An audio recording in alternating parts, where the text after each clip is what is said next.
Wabarakatuh.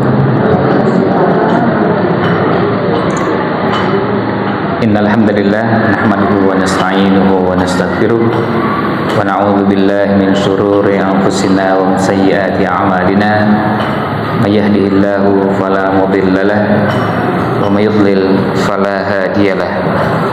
Wa asyhadu an la ilaha illallah wahdahu la syarikalah wa asyhadu anna Muhammadan abduhu wa rasuluh. Allahumma salli wa sallim ala nabiyyina Muhammad wa ala alihi wa sahbihi ajma'in, amma ba'd. Alhamdulillah, pada kesempatan pagi ini kita bisa hadir di tempat ini, dan hari ini kita berada di tanggal berapa Safar?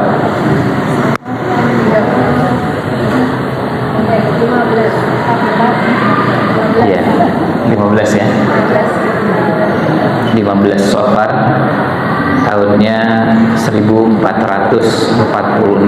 Hijriah. Nah,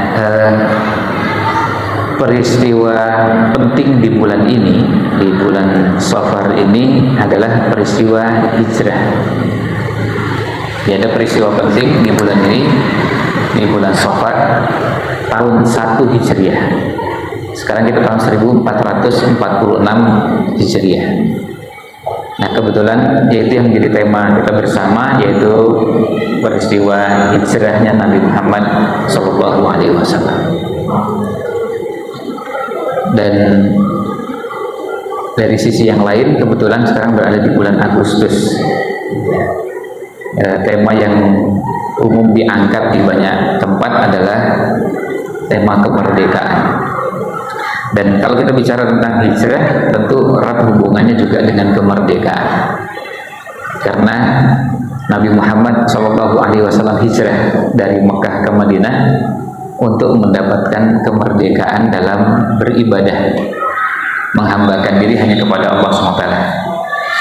Kaum muslimin sulit untuk melakukan kegiatan apa-apa di Mekah. Bayangkan Abu Bakar hanya cuma baca Quran saja, lalu baca Quran di depan rumah, itu berurusan dengan masyarakat saat itu, karena mereka menolak. Ya, mereka keberatan dan mereka nggak menerima kalau seandainya Abu Bakar melakukan kegiatan di depan rumahnya. Bayangkan, ini bukan di rumah orang lain dan bukan di tempat umum yang sampai melibatkan orang banyak, hanya cuma di depan rumah. Mereka nggak mau. Mereka minta kepada Abu Bakar kalau mau melakukan itu boleh, tapi hanya dalam rumah. Termasuk Nabi Muhammad SAW juga begitu. Beliau tidak boleh mengadakan kegiatan di dalam Masjidil Haram. Di depan Ka'bah nggak bisa. Ya, jadi makanya jangan kaget kalau sekarang ada pengajian dibubarkan. Ya, Nabi SAW juga nggak bisa mengadakan pengajian di Masjidil Haram. Beliau nggak bisa mengadakan pengajian di depan Ka'bah. Yang membubarkan siapa? Pamannya sendiri, ya, keluarga besarnya sendiri, orang-orang Quraisy yang masih familinya, dan bukan orang lain. Sehingga tidak mungkin Nabi SAW mengadakan pengajian di depan Ka'bah, di Masjidil Haram. Ya, artinya sudah bisa kebayang ya, suasananya betapa beratnya. Hanya cuma mengerjakan ibadah untuk pribadi saja susah. Maka Allah SWT mengizinkan Rasulnya dan para sahabat untuk hijrah. Nah, pada bulan Juni tahun 622, jadi bulan Juni tahun 622, jadi ini kira-kira di bulan haji. Jadi 2,5 bulan, jadi kira-kira bulan Dzulhijjah. Ya, di bulan Dzulhijjah atau kira-kira di bulan Dzulqa'dah, tapi sudah melewati pertengahan. Jadi kaum muslimin saat itu jumlahnya masih sangat sedikit, dan ada orang-orang yang berangkat dari Madinah datang ke Mekah untuk melaksanakan ibadah haji. Kita semua ketahui ibadah haji itu sejak zaman Nabi Ibrahim alaihissalam sudah ada. Orang jahiliyah juga melaksanakan ibadah haji. Hanya memang cara pelaksanaan ibadahnya orang-orang jahiliyah ini caranya unik ya. Mereka bikin cara yang tidak berdasarkan tuntunan. Mereka modifikasi sendiri. Ada sebagian yang sesuai dengan tuntunan, sebagian lagi tidak. Dasarnya apa? Dasarnya logika atau perasaan. Tidak berdasarkan itu. Apa itu? Jadi waktu itu mereka beranggapan orang kalau mau haji itu harus suci. Suci apa? Lahir batin.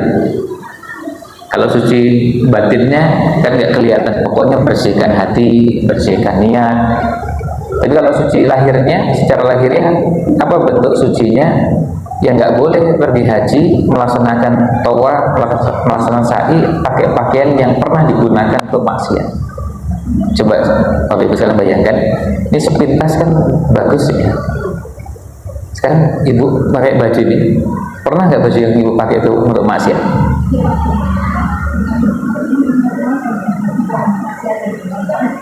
Maksiat itu pokoknya apa sih yang maksiatnya? Pernah dulu? Iya. Misalnya ngerasain, pernah nggak pakai baju itu? Ya, pernah tuh. Ya, ini siapa di antara kita yang bajunya ini, baju yang dipakai ini betul-betul nggak pernah digunakan untuk maksiat sama sekali? Nggak ngerasani, nggak berbohong, nggak mencaci maki, nggak menghina, nggak ngejek, nggak, pokoknya maksiat kan, pokoknya maksiat. Namanya maksiat itu apa aja? Maksiatnya dengan mata, dengan telinga, dengan lisan, dengan tangan, pokoknya maksiat. Nah kalau dipikir-pikir, iya juga ya, semua kita pernah maksiat. Dan siapa di antara kita yang bajunya ini, yang kenakan sekarang ini, yang digunakan untuk ke masjid, digunakan untuk pengajian, nggak pernah digunakan untuk maksiat. Kalau maksiatnya dalam pengertian maksiat segala bentuknya ya. Ya, mungkin kalau ada orang mengatakan, ya saya nggak pernah nyolong, ya nggak harus nyolong, maksiat itu kan harus nyolong. Saya nggak pernah korupsi, iya. Nyolong, korupsi mungkin enggak, tapi terus tadi ngerasani, ya atau riba, kemudian berbohong. Berbohong pun bentuknya macam-macam kan. Berbohong itu ada yang kalimatnya dengan kalimat tertentu yang kita maksudkan berbeda dengan yang orang lain maksudkan. Bisa jadi itu juga jadi bohong ya. Ya. Kita mengatakan kalimat yang orang pahami seakan-akan kita melakukan perbuatan tersebut padahal kita tidak. Ya intinya pokoknya maksiat. Ini orang-orang musyrikin beranggapan bahwa kalau kita mau ibadah ini harus suci. Nah akhirnya mereka bikin pakaian, dan pakaian khusus untuk tawaf, pakaian khusus untuk sa'i. Silahkan tawaf, tapi pakaiannya betul-betul pakaian yang dibuat khusus untuk ibadah. Benar juga, tapi ternyata yang jadi masalah bukan hanya di situ, karena mereka berpikir juga menangkap peluang dari sisi ekonomi. Kan kalau permintaan meningkat, ini hukum ekonominya berlaku. Orang semua pasti perlu itu. Semua yang mau tawaf, mau sa'i, pasti beli pakaian. Nah akhirnya harganya terus naik dan sangat tinggi. Sampai akhirnya sebagian nggak bisa beli. Bayangkan kalau nggak bisa beli terus gimana caranya? Nah selalu mereka bikin lagi cara. Kalau gitu yang nggak bisa beli ya sudah nggak pakai pakaian. Ibu nggak pakai pakaian. Makanya kemudian dalam sirah nabawiyah kita dapati Nabi SAW berpesan kepada Abu Bakar ketika akan berangkat haji. Ya, dan berangkat haji, bagaimana pelaksanaan ibadah haji yang dilaksanakan kaum muslimin itu tidak seperti hajinya orang musyrikin. Dan dalam satu hadis Nabi SAW bersabda ketika akan melaksanakan ibadah haji yang pertama sekaligus terakhir, beliau bersabda wa alla yatufa bil baiti oryan. Tidak boleh ada yang tawaf di Baitullah dalam keadaan oryan. Oryan itu artinya tanpa busana. Orang sampai ya habis pikir gimana caranya itu ya?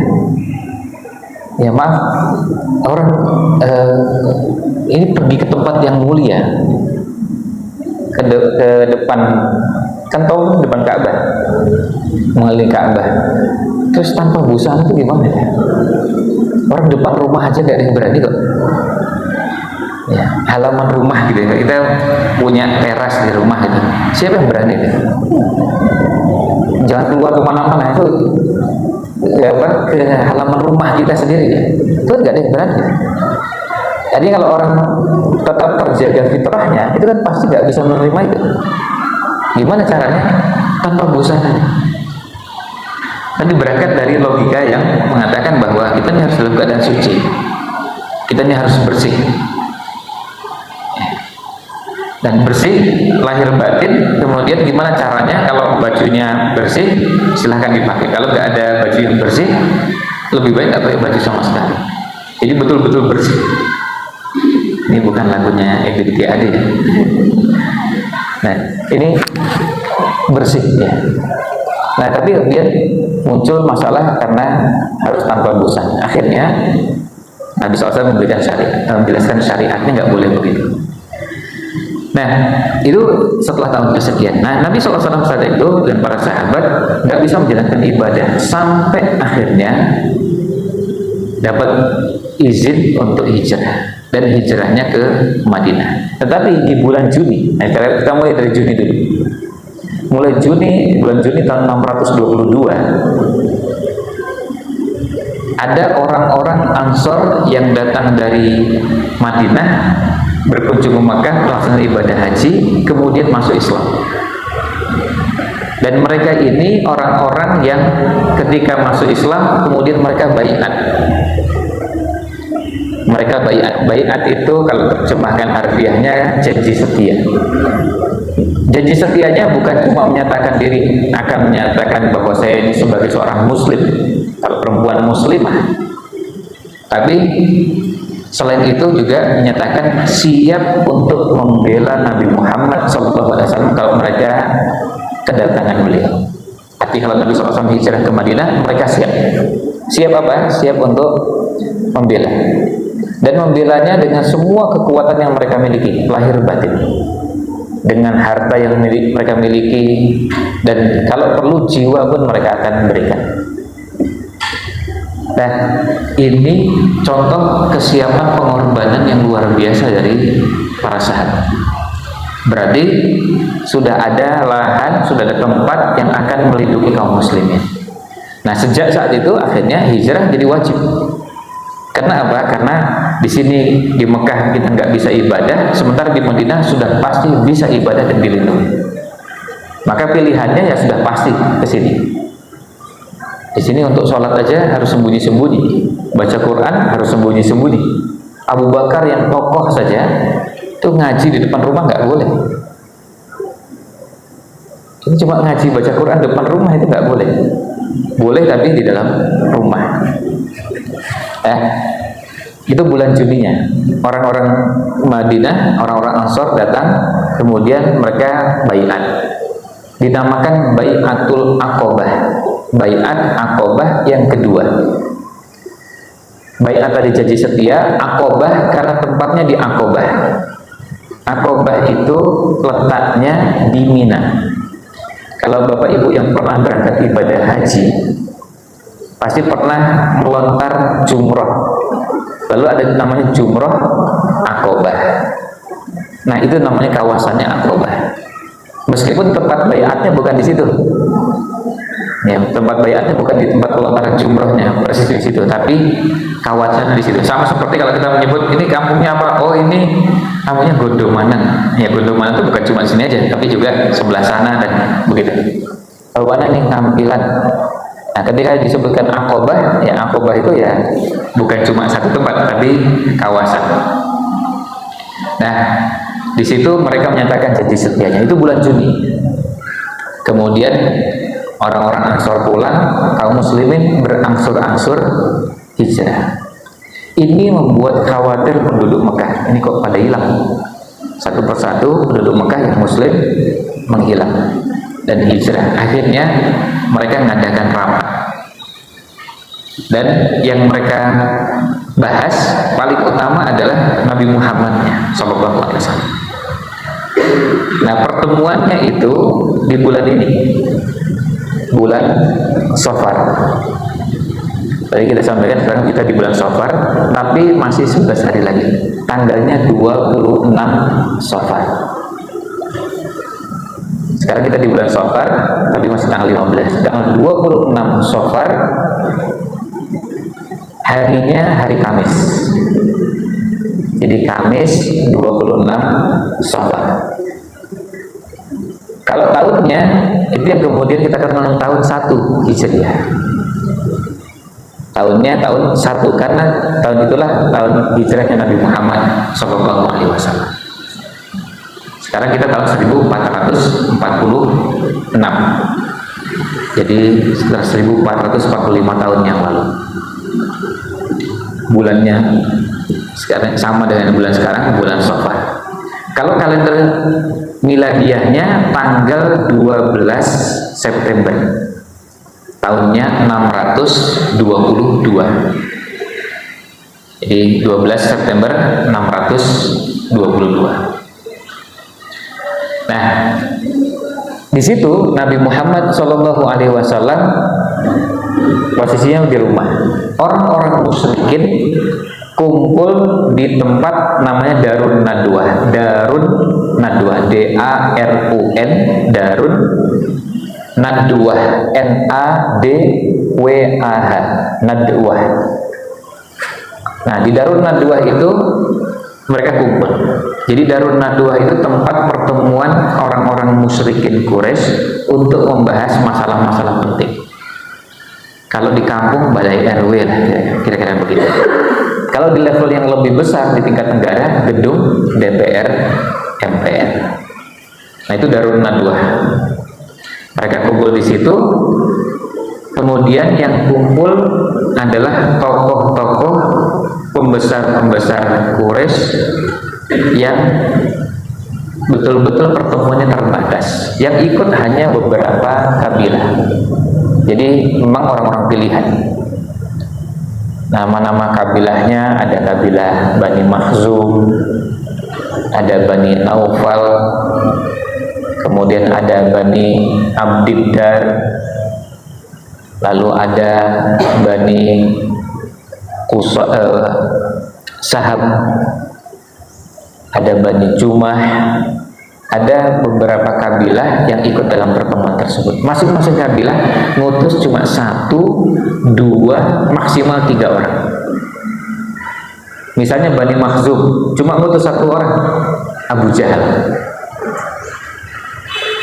Lalu Bani Abdi Syams ngutus 3 orang. Salah satunya ada Abu Sufyan. Jadi pertemuannya terbatas, jumlah yang ikut hanya terbatas dan hanya tokoh-tokoh.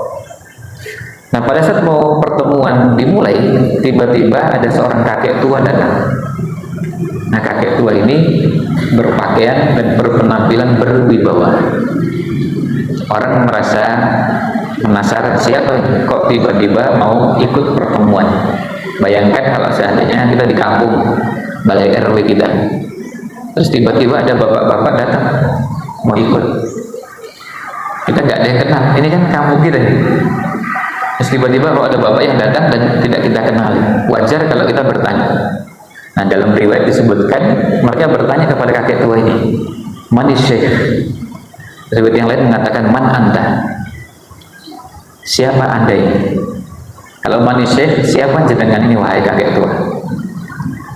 Lalu dijawab oleh kakek tua ini dengan bahasa menggunakan kata ganti orang ketiga, tetapi menceritakan tentang dirinya.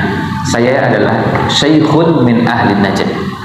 Saya seorang kakek tua dari penduduk Najd. Najd itu kalau sekarang ada ibu kota Saudi, Riyadh, kemudian ada Qasim, ada Buraidah, ada kota-kota sekitarnya. Nah itu dinamakan Najd. Kalau Mekah Madinah dinamakan Hijaz. Ya, Mekah Madinah itu dinamakan Hijaz. Kalau tadi Riyadh, Qasim dan sekitarnya itu namanya Najd. Dan sampai sekarang namanya begitu. Jadi kalau sekarang misalnya kalau kita di Saudi, kita bisa membedakan ini orang Najd dengan orang Hijaz diantaranya dengan bahasanya. Sama-sama bahasa Arab, tapi cara berbicaranya yang berbeda. Sama seperti kalau orang Jawa begitu mengenal, ada yang tanya priben, ini pastinya daerahnya langsung bisa diketahui ini. Jawanya nggak mungkin Solo ini, ya Tegal ya. Itu langsung tanya begitu. Karena apa? Karena sudah langsung ketahuan dari bahasanya. Nah, kakek tua ini lalu mengatakan, saya ini seorang kakek tua dari Najd yang mendengar kalian merencanakan mengadakan pertemuan di sini. Siapa tahu saya bisa hadir dan ikut dalam pertemuan kalian, dan saya bisa memberikan nasihat dan masukan, saran. Kalau orang tua itu kan kelebihannya begitu ya, Bapak Ibu yang sudah sepuh, tentu posisi ini perlu dimanfaatkan sebaik-baiknya. Orang tua itu kelebihannya begitu. Orang tua itu nuturi, nasihati, ngasih wejangan. Karena apa? Karena pengalaman hidupnya lebih banyak. Maka memberikan nasihat, memberikan saran. Menurut pendapat saya, itu kalau orang tua begitu biasa itu. Karena memang pengalaman hidup.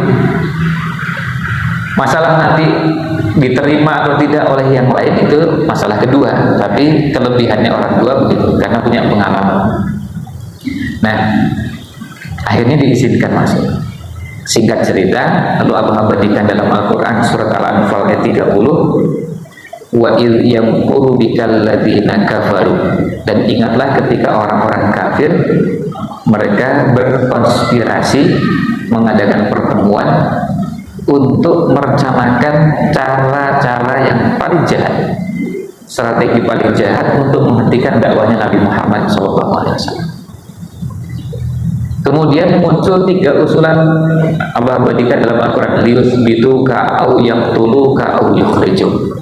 Usulannya 3. Usulan pertama ditangkap, artinya mereka mengusulkan, ada yang mengusulkan satu di antara mereka, Muhammad ini kita tangkap aja. Yang kedua, diusir dari kota Mekah supaya kita nggak lihat lagi mukanya, supaya kita bebas dari gangguannya. Dan yang ketiga, usulannya dibunuh. Nah, yang mengusulkan pembunuhan itu adalah Abu Jahal. Yang usul Abu Jahal, Fir'aunnya umat ini, kemudian yang menyetujui iblis.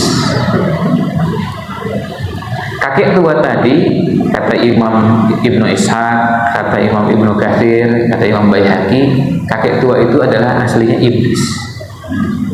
Iblis turun tangan langsung, iblis cawe-cawe langsung pada pertemuan tersebut untuk memastikan yang diputuskan itu sesuai dengan keinginannya iblis.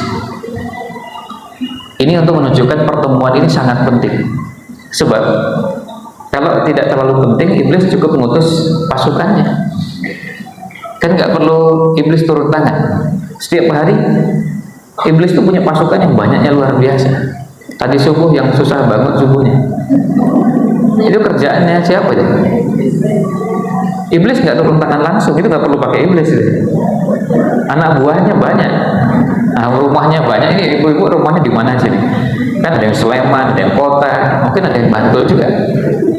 Nah, masuk iblis datang semua ke rumah ibu-ibu, itu terlalu mewah gitu ya, terlalu hebat kalau didatangi oleh iblis nih. Yang datangi cukup apa? Cukup junudahu, pasukannya iblis. Akhirnya nggak bangun subuh, subuhnya terlambat, ya. Atau kalau ada yang diganggu dengan rumah tangganya, dalam hadis di Sahih Muslim dari Abu Quraib, Ahmad ibn Ala meriwayatkan bahwa iblis itu duduk di atas singgasananya, lalu kemudian menerima laporan dari pasukannya. Setelah ngutus, kemudian menerima laporan. Ini kalau dalam ilmu manajemen, monitoring dan evaluasi gitu ya, monef gitu ya. Terus cuma laporan gimana ini ya, sudah apa. Terus ada yang bilang katanya saya sudah melihat begini. Jawabannya iblis itu bukan cuma sekedar mendengar, tapi sampai ada yang memberikan penilaian masonat tasyai'an. Itu hadisnya saya Muslim sampai begitu. Iblisnya sampai mengatakan masonat tasyai'an, kamu ini nggak berbuat apa-apa. Kalau cuma ganggu begitu masih belum apa-apa. Artinya karena ada yang berhasil mengganggu tapi godaannya itu masih kecil, maksiatnya nggak besar. Nah akhirnya ada yang lapor dan dia mengatakan bahwa saya berhasil mengganggu seseorang sampai akhirnya dia mencerai istrinya. Jadi rumah tangga yang rusak itu salah satu sebabnya adalah karena gangguan dari pasukannya iblis, dan iblisnya nggak turun tangan langsung. Gimana caranya supaya pisah? Cara pisahnya itu gampang, itu nanti urusan nomor sekian. Tapi yang penting pokoknya gimana caranya bertengkar, biar caranya ribut. Nah itu kerjaannya pasukannya iblis.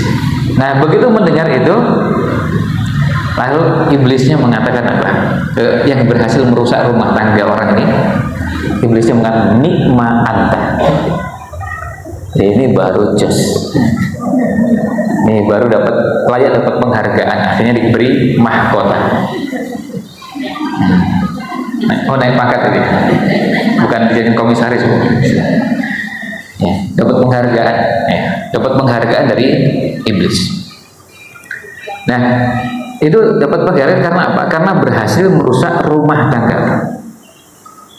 Ini setan yang berhasil merusak rumah tangga orang dapat penghargaan dari iblis. Jadi setiap hari, ya setiap hari iblis ini bekerja, tapi cara bekerjanya tidak selalu turun tangan langsung. Nah, kemudian akhirnya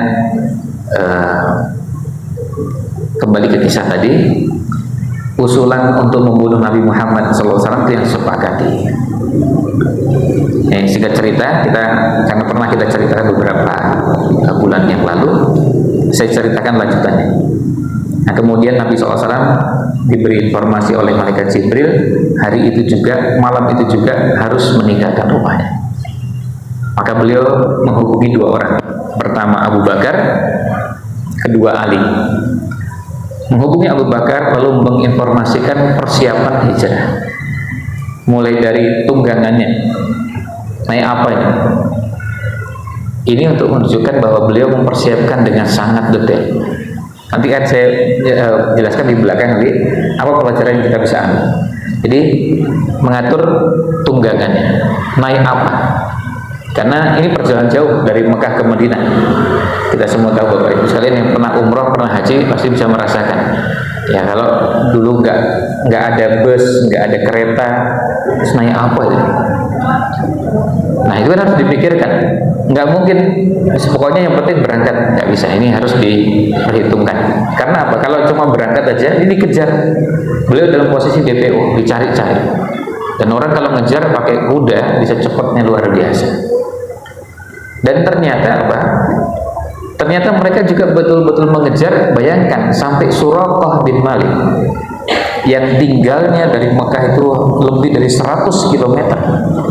Kalau sekarang ini mungkin hampir 200-an kilometer dari kota Mekah, dapat informasi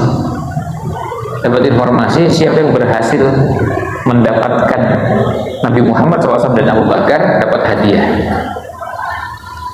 Ya, bayangkan kalau dengar sayembara hadiahnya 100 ekor unta. Kalau satu ekor untanya 25 juta, kalau kali 100 Bu, kan M ya. Nah kan lumayan dapatnya besar. Kalau seandainya berdua saja kan dibagi dua kan masih dapat besar juga, masing-masing tetap dapat 1 koma.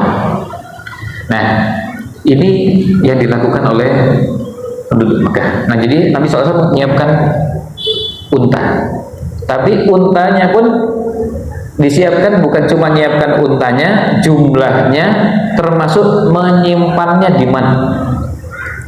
Karena untanya tidak boleh disimpan di rumah Rasul SAW, disimpan di rumahnya Abu Bakar juga nggak boleh. Pasti mencurigakan, kok ada unta. Dan untanya oleh Nabi SAW dibeli. Kalau tiba-tiba beli unta, tentu mencurigakan. Maka gimana caranya? Diatur. Dua unta ini dititipkan ke orang namanya Abdullah bin Uraiqid, dan dititipkan selama 3 hari. Dia kafir, sehingga tidak mencurigakan. Ini strategi. Karena apa? Beliau tahu persis beliau dalam posisi dikejar-kejar. Ini unta. Setelah itu ada yang ditugaskan mencari informasi di kota Mekah. Jadi informan. Siapa itu? Anaknya Abu Bakar, namanya Abdullah. Dan setiap hari memberikan informasi ke bapaknya dan Rasulullah SAW yang sembunyi di Gua Thur. Jadi kalau pagi, siang, sore, ya serawung dengan penduduk Mekah. Lihat sana, lihat sini, tapi telinganya mendengar, matanya melihat dengan cermat. Jadi ada pergerakan apa di kota Mekah. Nah, nganter ya memberikan informasi begini, tapi juga harus hati-hati. Waktu menginformasikannya kapan? Malam-malam. Ketika penduduk Mekah kira-kira sudah tidur, dan harus pulangnya sebelum mereka bangun. Sebab kalau ketahuan mencurigakan. Lalu menugaskan putrinya Abu Bakar, Asma, untuk menyiapkan makanan. Sampai ngikat makanannya pun dicatat dalam sejarah. Itu untuk menunjukkan betapa detailnya. Berikutnya ada Amir bin Fuhairah, ditugaskan untuk apa? Membawa kambing. Amir ini bawa kambing sampai ke Gua Thur. Kemudian kambing ini dimanfaatkan untuk apa? Bisa dua.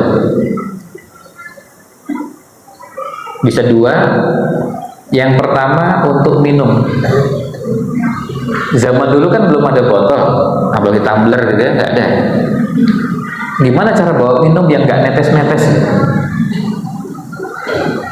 Yang paling gampang ya sekalian aja kambingnya dibawa ke sana. Begitu sampai nanti di atas bukit, diperah susunya, malah jadi susu murni. Oh itu kan malah justru betul-betul kalau orang bilang susu murni, ini lebih murni lagi karena ini baru diperas gitu. Nah, baru diperah, susunya beda dengan kalau misalnya kita beli susu murni yang di pinggir jalan, itu kan perahnya mungkin tadi malam. Ya, apa? Kemarin sore. Oh iya. Nah, itu prosesnya nggak betul-betul murni. Kalau ini nggak, ini langsung. Jadi diperah, kemudian langsung diminum. Nah, ini betul-betul murni dan tidak mencurigakan. Karena apa? Karena ini kambingnya dalam jumlah banyak. Kemudian yang kedua, kalau perlu makan daging, langsung sembelih dagingnya di situ. Langsung disembelih dan dimakan. Dan ini disebutkan oleh beberapa penulis sejarah, dua hal ini. Selain tujuannya apa? Untuk menghilangkan jejak kaki.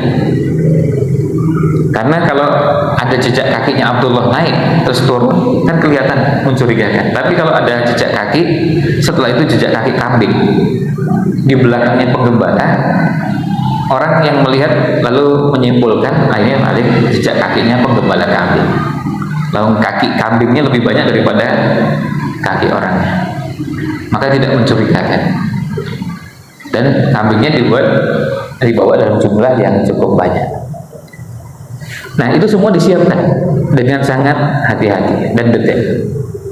Kapan bawanya, kemudian fungsinya untuk apa dan siapa. Kemudian masing-masing diberi informasi secukupnya. Tadi itu Abu Bakar. Ali bin Abi Thalib ditugasi untuk tidur dan mengantar barang-barang besok paginya. Malam ini tidur di tempat tidurnya Rasul SAW pakai selimut yang sama. Selimutnya Rasul SAW warnanya hijau. Nah kemudian ketika itu Ali bin Abi Thalib mendapat perintah, maka sikapnya sami'na wa ta'na. Padahal ini sudah jelas akan berhadapan dengan orang-orang yang mau membunuh. Mereka siap bawa pedang, dan mereka anak-anak muda yang pemberani, kuat. Jadi kalau mau berkelahi melawan mereka ya nggak bisa. Dan Ali tahu resikonya. Tapi karena ini perintah Nabi SAW, maka sami'na wa ta'na. Ini ada pelajaran keimanan yang kita bisa dapatkan dari Ali bin Abi Thalib. Yang pertama, Ali bin Abi Thalib punya sikap sami'na wa ta'na terhadap semua perintah Rasul SAW, apapun, termasuk yang resikonya nyawa. Dan betul, ternyata malam itu ketika orang-orang yang sudah menjelang subuh, orang-orang mendapati Nabi SAW nggak ada, yang dilihat Ali bin Abi Thalib. Dr. Mahdi Rizqullah Ahmad dalam bukunya As-Sirah Nabawiyah fi Dhawil Masadir Asliyah mengatakan Ali bin Abi Thalib diseret itu, diinterogasi, termasuk juga ya kalau ketika sekarang sambil dipukuli sedikit lah, yang dipukuli, ditendang dan sejenisnya, disiksa untuk menunjukkan di mana tempat persembunyian Rasul Sallallahu Alaihi Wasallam. Dibawa dari mana? Dari rumah, dibawa kemana? Ke depan Ka'bah. Interogasinya di situ. Dan nggak mungkin diinterogasinya sambil dipersilahkan jalannya baik-baik. Monggo mereka itu nggak begitu ya. Namanya juga mau menginterogasi begini ya, diseret, kemudian sambil disiksa. Dan Ali bin Abi Thalib tetap nggak bicara. Dan nah ini kemudian yang kedua pelajarannya dari peristiwa tersebut adalah Nabi SAW tidak menginformasikan tempat persembunyian, sehingga pada saat Ali diinterogasi nggak bisa nunjukkan, karena memang nggak tahu, mau dipukuli kayak apapun nggak tahu, karena nggak diberitahu. Kalau diberitahu terus lalu tetap berusaha menyembunyikan, itu bisa ketahuan juga. Coba kalau dipukuli terus, akhirnya terpaksa ngaku, terpaksa cerita. Tapi kalau nggak tahu, mau dipukuli kayak apapun nggak bisa. Ya memang nggak tahu. Kalau nggak tahu kan gimana ya, mau ngomong apa itu? Nggak bisa. Nunjukkan pun nggak bisa. Kemana? Ya nggak tahu. Pelajaran yang ketiga dari peristiwa itu, Ali bin Abi Thalib ketika tidak diberitahu oleh Rasul Shallallahu Alaihi Wasallam, Ali pun punya sikap untuk tidak ingin tahu. Apa kata rasa kepo gitu ya?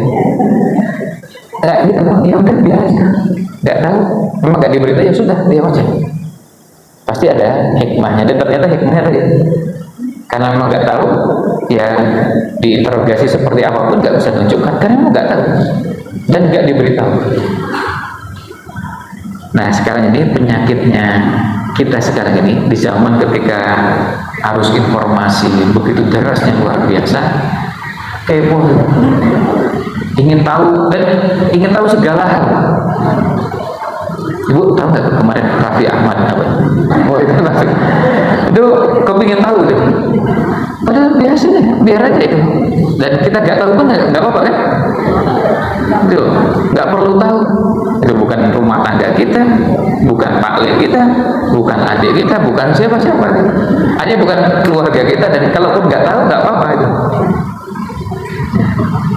Artinya kalau nggak tahu bahwa kemarin beli baju begini itu, ya nggak tahu juga nggak apa-apa kan? Ya mau beli baju, mau beli celana, mau beli jaket, mau beli apa aja, saya nggak tahu juga nggak apa-apa. Dan nggak ada pengaruhnya dalam kehidupan rumah tangga saya, dalam kehidupan agama saya nggak ada pengaruh. Seandainya saya nggak tahu, ya saya tetap sehat-sehat aja, dan aktivitas saya juga tetap lancar seperti biasa. Sama sekali nggak terpengaruh dengan gara-gara nggak tahu informasi selebriti yang sedang melakukan ini dan itu. Nah kita ini sekarang ini pelajarannya, kita ini harus belajar untuk menahan diri, nggak perlu tahu hal-hal yang tidak perlu diketahui. Sebaliknya untuk hal-hal yang perlu diketahui, perlu dipelajari, maka silahkan pelajari dengan sedalam-dalamnya. Nah, kalau kita bicara ilmu, silahkan belajar dan cari tahu sedalam-dalamnya, sedetail-detailnya. Misalnya gini, kalau kita belajar sirah nabawiyah, karena kita sekarang sedang belajar sirah. Kalau kita perlu tahu detail, pelajari sampai detail. Tadi kita sebutkan bulan Juni tahun 622, pertemuannya di Darun Nadwa, harinya Kamis, 26 Safar tahun 1 Hijriah, bertepatan dengan 12 September tahun 622. Kalau yang seperti itu perlu diketahui, pelajari sampai sedetail-detail, karena itu ilmu. Karena itu penting nanti untuk kita ketahui karena berhubungan dengan hal-hal yang lain. Terus tempatnya di mana coba? Terus dan seterusnya, silakan kalau yang perlu diketahui tahu. Dan kalau perlu, ya, ini juga kalau perlu, kalau ingin mendalam, kenali tempat-tempat seperti ini. Kalau sekarang belajarnya seperti sekarang kita cuma sampaikan secara lisan, kalau ingin lebih mendalam, ya berkunjung langsung ke sana, lihat langsung tempatnya itu di sebelah mana itu. Ya, dulu orang musyrikin kumpul-kumpul tuh sebelah mana itu lokasinya. Terus ketika Nabi SAW wafat itu, beliau posisinya ketika pertama kali wafat dan sebelum dimakamkan, jenazahnya diletakkan di sebelah mana. Kemudian ketika Abu Bakar ditunjuk jadi khalifah, tempat pertemuannya tuh di sebelah mana. Itu kan semuanya di kota Madinah bisa dijelaskan. Cuma pembimbingnya ngerti nggak ya? Nah itu ya. Kan begitu. Pembimbingnya ngerti nggak tempatnya, lokasinya di situ Pak. Itu dari tempat situ beberapa. Nah itu kan kalau yang ngerti sejarah kan bisa jelaskan sampai detail begitu. Nah di Madinah itu ada orang-orang yang memang ahli seperti itu. Ahli seperti itu. Jadi kami dulu ketika belajar sirah Nabawiyah di Madinah itu pertama belajarnya di kelas, dijelaskan seperti itu dan sampai disebutkan referensinya dengan detail. Kalau buku itu biasanya minimal 7 buku ya, yang disebutkan. Jadi dosen itu kadang-kadang cuma ngasih judul terus 7 buku ini silakan dibaca, dan alhamdulillah beliau itu membantu nama-nama buku berikut halamannya. Jadi kita bacanya bisa terbatas cukup dari halaman sini sampai sini, karena kalau mau dibaca semua nggak bisa, bukunya tebalnya 600-700 halaman ya. Dr. Mahdi Rizqul Ahmad bukunya tebalnya 1000 halaman dan sudah diterjemahkan dalam bahasa Indonesia. Kalau ibu cari ada judulnya Biografi Rasulullah SAW yang tadi saya sebutkan, hari Kamis 26 Safar, di buku itu ada ya, bukunya berbahasa Indonesia, warnanya hijau dan kuning. Nah tapi itu 1000 halaman. Kalau orang baca setebal itu mungkin nggak kuat ya, baru lihat bukunya aja ya, nggak jadi beli maksudnya, belum baca aja. Jadi karena bisa jadi mungkin nggak ada uangnya, kalaupun ada uangnya mikir kapan bacanya gitu ya, karena tebalnya itu baru 1. Nah kalau 5 buku kan rasanya ada malas dibaca. Nah, tapi yang menjadi kelebihannya kemudian dosennya ngajak, ayo kita jalan-jalan. Terus nanti diajak ke Uhud, naik ke bukit para pemanah, di sini tempatnya para pemanah, itu para musyrikin sebelah sana, kaum muslimin di sini, perangnya di sini, kemudian para sahabat. Jadi seakan-akan kita tuh hadir dan membayangkan situasinya. Terus sampai ada ahli militer itu tanya ketika berkunjung ke Madinah, saya lupa negara asalnya, tapi beliau brigjen, dan ini wajar kan kalau seorang ahli militer bertanya dengan pertanyaan begini, itu dulu jarak tempuh panahnya itu berapa meter? Itu kita nggak bayangkan itu. Ternyata ada dosen itu cerita, saya juga baru paham setelah dapat pertanyaan itu. Karena apa? Karena ternyata jarak antara tempat memanah dengan ada pasukan itu ada jarak sekian, ini kosong. Ternyata dikosongkan tuh karena memang bisa ditempuh dengan panah, sehingga pasukan musuh nggak mungkin masuk ke sini, pasti kena panah. Sementara di sini sudah ada pasukan. Itu pasukan pun dipilih lagi. Ada pasukan yang 1 orang itu cukup menghadapi ratusan orang. Ada 1 orang yang menghadapi cuma beberapa orang. Sehingga ada sahabat yang di sini cuma 1 lapis, dan ada sahabat yang beberapa lapis. Kenapa? Karena sahabat-sahabat ini cukup 1, ngadepi berapa? Ngadepi orang banyak pun bisa. Ada Ali bin Abi Thalib, ya, Umar bin Khattab, kemudian Thalhah bin Ubaidillah. Ada nama-nama sahabat yang kalau berperang itu keahliannya memang luar biasa. Sama dengan di pihak musuh ada Khalid bin Walid sebelum masuk Islam. Jadi kalau mereka berperang itu keahliannya bukan cuma bertempur, tapi memang menyiapkan pedangnya, jumlahnya banyak. Khalid bin Walid setelah masuk Islam itu perang berhadapan dengan musuh bawa 9 pedang. Kita kalau lihat pedangnya udah panjang, bawa satu aja udah berat. Nah, bawa 9 tuh untuk apa? Nah, 9 itu diletakkan di kudanya karena apa? Karena dalam Islam itu kalau membunuh harus dengan cara yang ihsan. Idza qataltum fa ahsinul qitlah. Jika kalian membunuhlah dengan cara yang terbaik. Kalau nyembelih kurban kan begitu, nggak boleh pedangnya atau goloknya yang biasa, nggak. Kan itu khusus ya. Ibu kalau perhatian nyembelih sapi itu kan nggak bisa sembarangan, nggak bisa pakai pisau dapur, itu nggak boleh. Itu kan kasihan sapinya. Itu harus dengan ukuran, kemudian golok yang memang sangat tajam. Ada jenis-jenis golok khusus yang memang untuk itu. Karena apa? Karena ini harus sekali nyembelih bisa langsung putus. Nah, sama juga dengan sahabat ketika berhadapan dengan musuh, mereka menyiapkan pedang-pedang luar biasa. Sampai pernah dalam satu peperangan ke sahabat-sahabat yang masih muda di belakang, terus kemudian yang senior ini maju masuk ke dalam pasukan musuh, terus yang junior itu lihat begitu senior ini masuk, kepala itu berterbangan ini. Terus sampai belakang, balik lagi ke depan, baru ngajak, ayo masuk ke pasukan musuh. Itu saking hebatnya. Padahal di depan tuh musuh juga pakai senjata kan bukan orang kepalanya begini minta dipotong. Tapi apa, mereka juga pakai pedang, mereka juga pakai senjata. Tapi saking hebatnya, dengan sangat cepat bisa menghabisi musuh dan dari depan sampai belakang lalu balik lagi. Itu kalau bukan sangat jagoan, sangat hebat nggak bisa. Artinya pedangnya sangat tajam, kemudian sangat kuat, tapi juga keterampilannya. Kan yang penting itu. Ya, kalau kita sekarang baru ngangkat pedangnya udah keberatan, ya, gimana mau berperang gitu? Ya, baru ngangkatnya aja udah keberatan. Malah yang kena mungkin temannya sendiri yang kena. Nah, itu contohnya. Nah, kembali ke bahasan kita tadi. Jadi Ali bin Abi Thalib itu tidak berusaha untuk ingin tahu, dan itu pelajaran penting bagi kita. Sekarang ini kita hidup di zaman kita berusaha untuk menahan diri, nggak perlu tahu segala hal. Dan sekaligus juga ini informasi untuk ibu-ibu sekalian, bapak-ibu sekalian. Sekarang di generasi Z itu ada penyakit yang dikenal di kalangan para psikolog. Penyakit anak-anak muda sekarang yang mereka merasa sedih kalau ketinggalan informasi yang viral. Dan itu ada istilahnya khusus.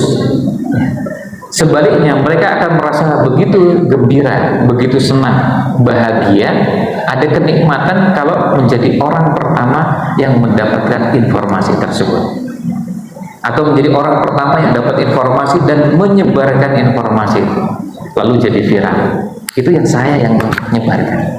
Itu ada kebahagiaan. Sementara ya ini karena ibu-ibu ini mayoritas mungkin sudah di atas 50 ya. Kan itu bukan alamnya gitu, bukan alamnya kita. Kalau kita dengar yang viral, ya terlambat pun nggak apa-apa kan, biasa-biasa saja. Misalnya informasinya kemarin, baru tahu hari ini, ya nggak apa-apa juga, itu biasa aja kan gitu. Kita nggak ada masalah itu.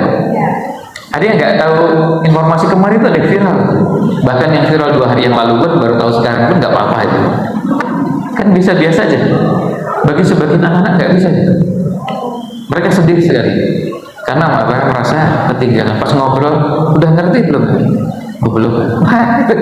Masuk nggak ngerti, jadi dijadikan bahan ejekan. Masa nggak ngerti? Ini udah viral di mana-mana. Dia bilang, wah, ternyata saya nggak tahu, nggak ngikuti perkembangan yang sedang terjadi. Sementara yang viral tadi belum tentu bermanfaat. Nah, itu poinnya. Belum tentu penting. Cuma masalahnya viral apa saja, dan kalau sudah viral itu nggak ada hubungannya manfaat dan tidak manfaat. Kadang bermanfaat, kadang tidak bermanfaat. Misalnya yang viral tentang makanan, ternyata yang lagi viral bakmi Jawa yang lagi viral. Kan kalau kita ini bakmi Jawa ya di mana aja jadilah gitu. Saya kalau beli bakmi Jawa ya dekat rumah aja, apa jauh-jauh gitu.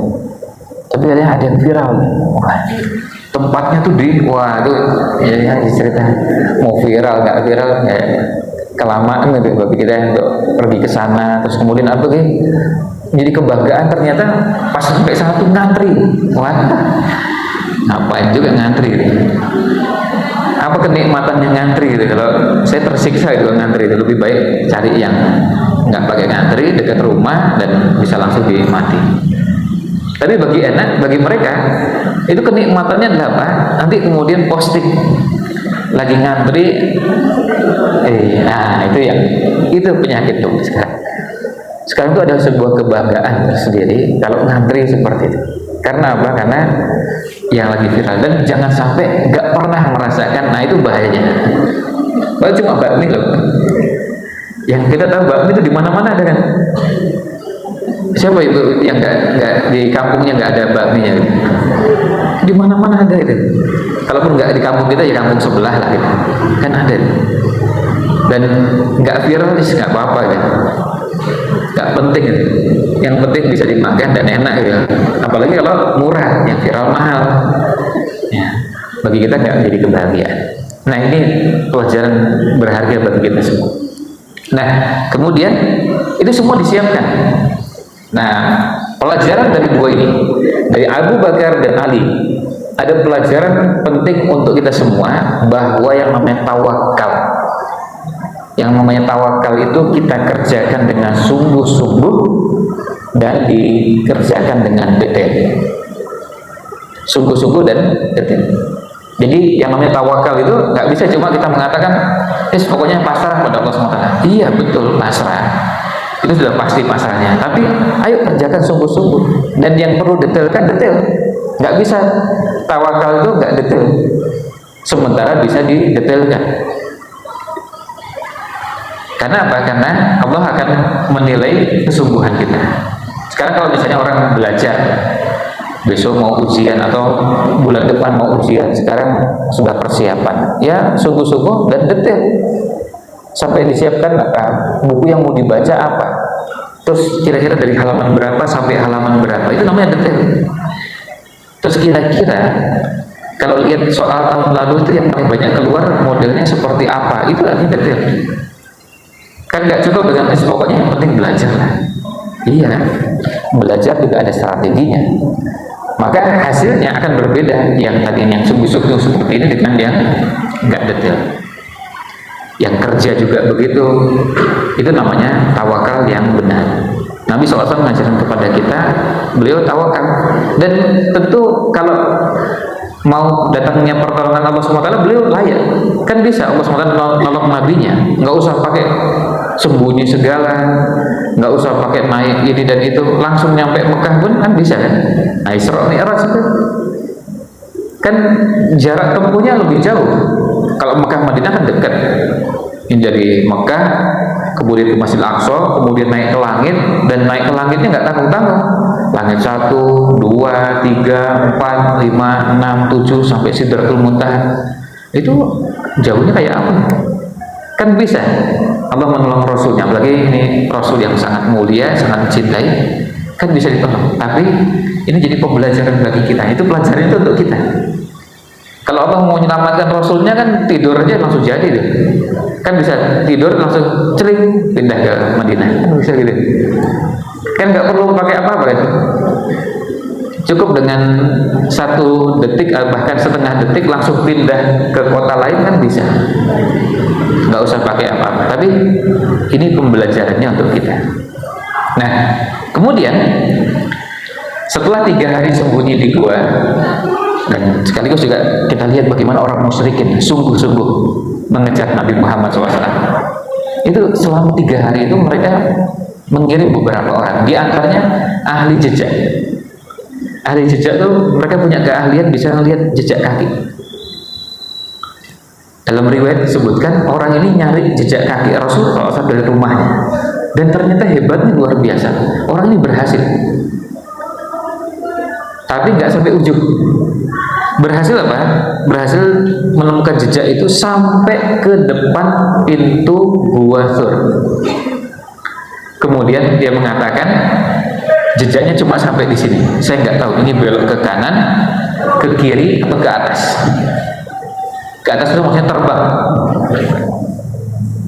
Nah, padahal apa? Sini tinggal masuk ke dalam. Nah, disitulah pertolongan Allah. Nah, kalau kita tawakal itu begitu. Kita sudah kerja keras, kita sudah sungguh-sungguh, nanti hasil akhirnya serahkan pada Allah SWT. Yang menurut perhitungan manusiawi bisa jadi itu langsung ketangkap. Kan tinggal dikit loh. Itu tinggal dikit sekali. Udah di depan mulut gua, kan tinggal masuk. Tapi orang itu mengatakan ini jejaknya cuma sampai di sini. Ini nggak tahu ke kanan, ke kiri, atau ke atas. Kok nggak ada pilihannya terus gitu. Nah, itu pertolongan Allah SWT. Sama dengan Nabi Musa alaihissalam ketika dikejar oleh Fir'aun dan pasukannya. Bayangkan di depan lautan, di belakang musuh dan pasukan bersenjata. Kalau mau berperang pasti mati. Menurut perhitungan manusia. Sebab apa? Ini yang bersama Nabi Musa bukan pasukan. Yang bersama Nabi Musa itu ada anak-anak, ada orang tua, laki, perempuan, campur pokoknya. Dan bukan pasukan. Sementara yang ngejar ini pasukan, jumlahnya lebih besar, pakai senjata. Kalau mau bertempur ya pasti kalah. Menurut perhitungan manusiawi pasti mati itu kalau bertempur. Sementara kalau maju, ini laut. Ini bukan sungai ya. Bukan sungai, bukan kali yang kecil, tapi laut. Dan sangat dalam. Maka pilihannya juga kalau nembus ke lautan, ya mati juga. Nah, Allah perintahkan untuk apa? Pokoknya usaha dulu. Setelah usahanya selesai, ujungnya apa? Baru kemudian serahkan pada Allah SWT. Apa yang terjadi? Ternyata Nabi Musa cuma diperintahkan untuk memukulkan tongkatnya ke lautan. Fanfalaqal bahr. Maka lalu kemudian bahar itu, lautan itu langsung terbelah. Kemudian orang bisa jalan. Nabi Musa alaihissalam itu nggak tahu tongkatnya bisa membelah lautan. Nggak tahu. Kalau tahu sejak awal kan bilang, nggak usah khawatir, ini ada tongkatnya. Ini tangan tak duduk begini ya langsung beres. Kalau tahu sejak awal, tapi nggak tahu. Nah, itulah yang namanya tawakal. Tawakal itu nanti kadang-kadang jalan keluar yang Allah berikan dengan cara yang tidak kita bayangkan. Kemerdekaan Indonesia juga kan begitu kan? Kita nggak bayangkan dulu gimana caranya.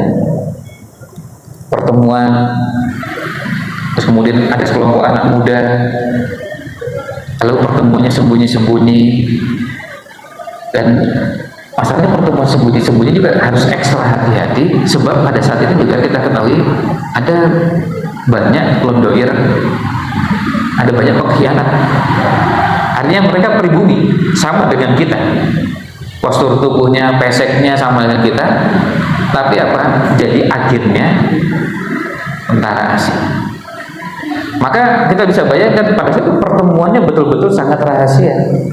Karena kalau sudah langsung ketahuan, bocor, kan bisa ditangkap. Kita belajar dari pengalaman bagaimana Pangeran Diponegoro, kan ada pengkhianat juga kan. Kalau kita belajar sejarah Cut Nyak Dien, ada pengkhianat juga. Waktu kasusnya Jenderal Sudirman, ada pengkhianat nggak? Ada juga. Nah, akhirnya kita jadi belajar, ternyata di Indonesia ini pengkhianat banyak. Kok di semua sejarah tadi? Silakan ibu-ibu ingat kembali, Bapak Ibu sekalian. Kita belajar sejarah sejarahnya mulai dari paling barat, dari Aceh. Cut Nyak Dien ternyata juga ada pengkhianatnya. Itu yang kita baca dalam sejarah. Lalu cari lagi sejarahnya Pangeran Diponegoro, kemudian lagi siapalah, silakan. Dia nggak ada pengkhianatnya yang mana itu? Yang nggak ada pengkhianatnya. Nah, ternyata ketika itu berhasil dimerdekakan, berarti mereka sangat hati-hati dan usahanya betul-betul sungguh-sungguh dan memastikan yang bersama saya ini pengkhianat bukan? Karena bisa jadi ada orang-orang sekeliling kita ternyata dia agen, dia intel untuk kepentingan musuh. maka dia harus hati-hati. Berpenampilan sama seperti kita, postur tubuhnya, hidungnya pesek juga sama seperti kita, warna kulitnya, bahasanya, semuanya sama seperti kita. Cuma bedanya dia kerja untuk kepentingan asing. Nah, ini sepanjang sejarah kita dapatkan itu. Maka kita juga perlu belajar, dan ini pelajaran sangat berharga dari kemerdekaan kita. Karena sejarah kemerdekaan, sebelum kemerdekaan kan sekian banyak perjuangan yang dilakukan oleh para pahlawan, tidak sepi dari para pengkhianat. Bahkan sampai kita lihat di foto-foto di beberapa tempat, bagaimana pribumi diinterogasi oleh pribumi. Tapi pribumi yang menginterogasi itu akhirnya asing, ya. Entah namanya tentara KNIL, tentara ini dan itu, pokoknya tentaranya akhirnya asing. Dan itu beratnya luar biasa. Sebab apa? Sebab kita nggak tahu ini intel apa bukan nih, intelnya asing atau bukan. Tapi bersama-sama kita. Dulu ketika Snog Horgoronye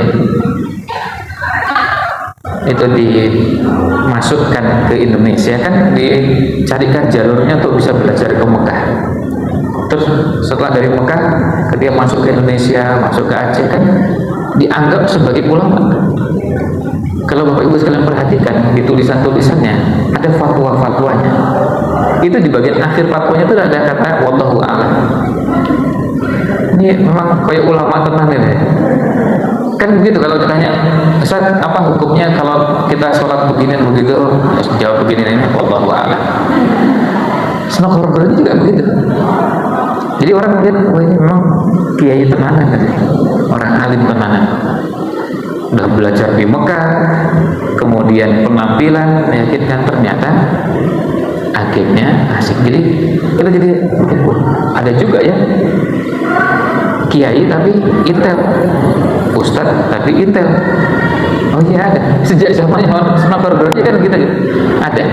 Dan itu kalau mau ditarik lagi sejak zaman sebelum itu juga ada. Selain di Indonesia juga ada di negara-negara lain. Nah itu pelajaran berharga, dan itu pentingnya kita belajar sejarah. Nah apa yang barusan kita sampaikan itu menjadi penyebab kegagalan semua perjuangan rakyat Palestina. Itu apa? Pengkhianatan. Bapak Ibu masih ingat peristiwa di Myanmar waktu pembantaiannya kaum muslimin di Rohingya? Ya. Saya tanya, saya dulu sempat berkunjung ke sana. Saya tanya ke beberapa ulama, termasuk ada imam besarnya, ada ulamanya, ada kepada badan sertifikasi halal haram untuk produk makanan, minum, obat-obatan. Itu saya ketemu, kan saya tanya, maaf nih saya tanya nih, karena saya cuma lihat video, saya cuma lihat foto yang sampai ke kami di Indonesia. Kok kita lihat orang-orang Rohingya yang dibantai itu seperti posisinya pasrah, nggak melakukan perlawanan. Apa nggak ada upaya perlawanan terhadap orang-orang seperti ini? Karena kan udah jelas ini, mereka membantai dan pakai senjata, maksud nggak ngelawan. Karena kita cerita kami di Indonesia juga ada perlawanan meskipun cuma bambu runcing, melawan pakai, pokoknya seadanya lah. Arek-arek Surabaya pada saat 10 November, kan sebelum November ada pertemuan bulan Oktober, ada resolusi jihad, kemudian ada peristiwa para ulama-ulama, para pembesar, para tokoh-tokoh Nahdlatul Ulama kumpul, kemudian memfatwakan jihad itu wajib, semua wajib dalam jarak, bayangkan jaraknya sekitar 94 km dari mana? Dari tempat kedatangannya pasukan. Itu sampai mana itu berarti? Mojokerto masuk tuh. Kena hukum apa? Fardu ain, wajib. Dan wajibnya dalam fatwa itu disebutkan laki-laki, perempuan, tua, muda, anak-anak wajib ikut berjihad. Gimana caranya? Ya masing-masing berjihad sesuai kemampuannya. Yang ibu-ibu bisa jadi apa? Bantu nyiapkan makanan, nyiapkan minuman. Kalau perlu pisau, ya nyiapkan pisaunya. Kalau perlu apa lagi yang bisa disiapkan, siapkan. Dan ini bukan pasukan, ya. Nggak punya senjata, ya. Nggak punya rudal, nggak punya senapan, laras panjang, itu nggak punya. Yang ada apa? Pokoknya yang ada di rumah, yang bisa dipakai kira-kira apa? Ini bayangkan fardu ain. dan perlawanannya semua. Dan akhirnya apa? Musuh yang datang, kan musuh yang datang ini pasukan pemenang Perang Dunia Kedua, masuk Surabaya. Begitu mereka masuk, mereka ketika mendengar arek-arek Surabaya mau menghadapi mereka, mereka bilang paling 3 hari selesai. Arek-arek Surabaya diselesaikan 3 hari kan gampang, karena apa? Mereka bukan pasukan yang menghadapi, pasukan pemenang Perang Dunia Kedua. Ternyata apa? 3 hari, seminggu, kemudian jenderal mereka mati. Terus kemudian pasukan mereka banyak yang mati. Oh, ternyata banyak juga yang mati. Dan mereka nggak berhasil. Itu ngelawannya pakai apa tuh? Area-area Surabaya. Ya seadanya kan? Seadanya. Pemerintah pusat atau dari Jakarta kan ngirim pasukan nggak? Enggak, kan kita baca dalam sejarah kan begitu kan? Nggak ngirim pasukan.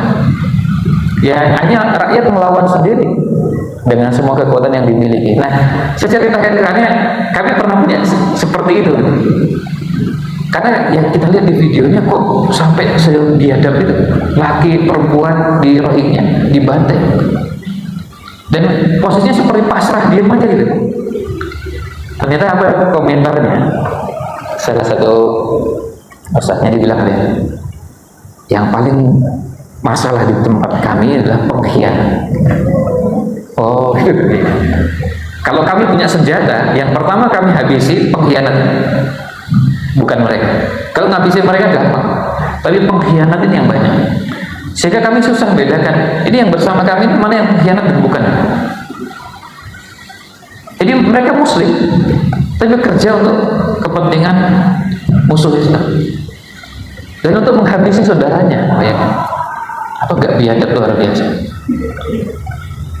Nah itu dari panjang sejarah selalu ada itu, dan di mana-mana. Jadi kita nggak cuma nyebut Indonesia, tapi di negara Myanmar pun mereka mengalami itu. Ya itu mungkin kalau dicari di negara lain juga bisa yang kita temukan. Nah itu baik ya, di penghujung kajian kita ini mari kita berdoa, dan termasuk juga mendoakan Ibu Ummi Habibah binti Mustafa yang sedang sakit. A'udzubillahi minasyaitonirrajim. Bismillahirrahmanirrahim. Alhamdulillahirabbil alamin hamdan yuwafi ni'amahu wa yukafi'u mazidah. Rabbana lakal hamdu kama yanbaghi li jalali wajhika wa 'azimi sultani.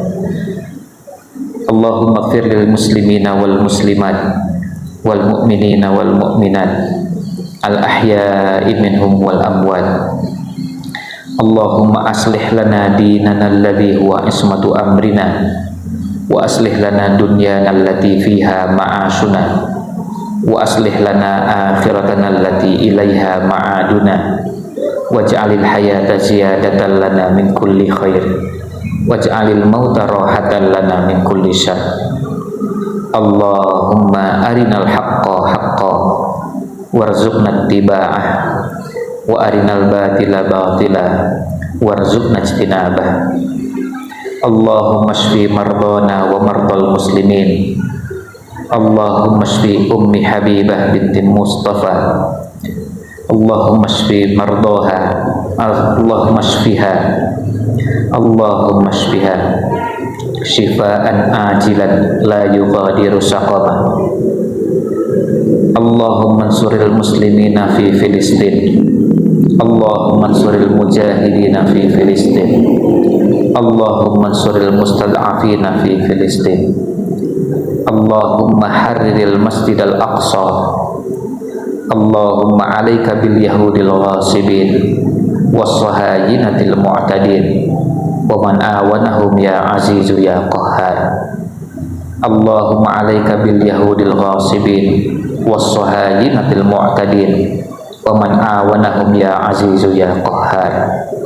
Rabbana hab lana min azwajina wa dhurriyyatina qurrata a'yun waj'alna lil muttaqina imama. Rabbana atina fid dunya hasanah wa fil akhirati hasanah wa qina adzabannar. Subhana rabbika rabbil izzati amma yasifun wa salamun alal mursalin walhamdulillahi rabbil alamin.